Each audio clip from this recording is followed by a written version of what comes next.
Ladies and gentlemen, today, petrol is selling across Nigeria for an average of 1,000 naira per litre. Value-added tax is climbing to 10%. According to latest news from the government, inflation is above 30%. The naira is exchanging at 1,650 naira. But one thing is certain, Nigerians will adjust. The Nigerian ability to adjust to pain is mysterious. And that's all we do. We adjust. It's our blessing and our curse.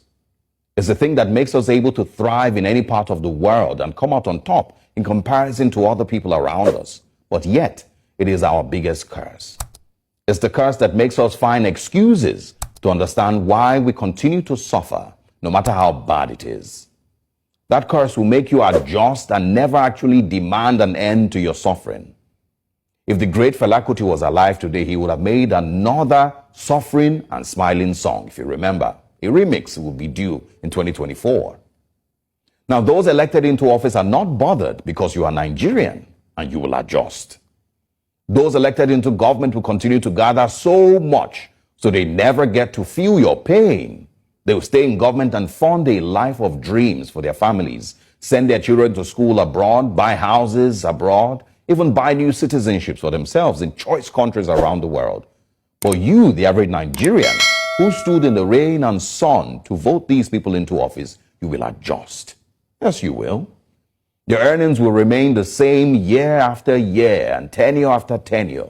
Your salary and your earnings will remain the same or even lose value to inflation. But the Nigerian in you will adjust.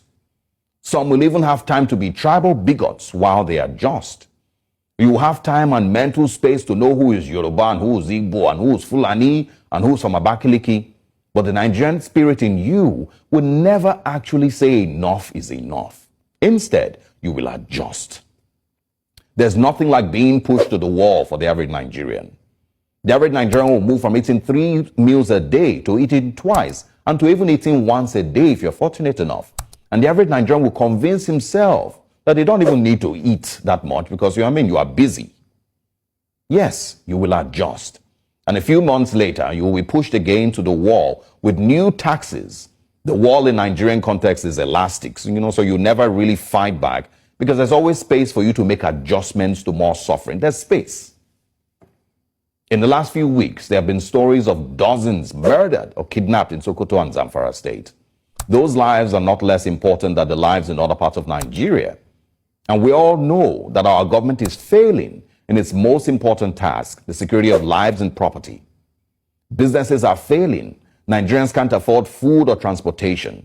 But as our fellow Nigerians mourn their loved ones in Sokoto and Zamfara and some of all those states, and as Nigerians are introduced to new taxes and the most expensive petrol in our history, once again, we will adjust and adjust and adjust. Because that's all we do, and it's what we are good at. Good morning, Nigerians.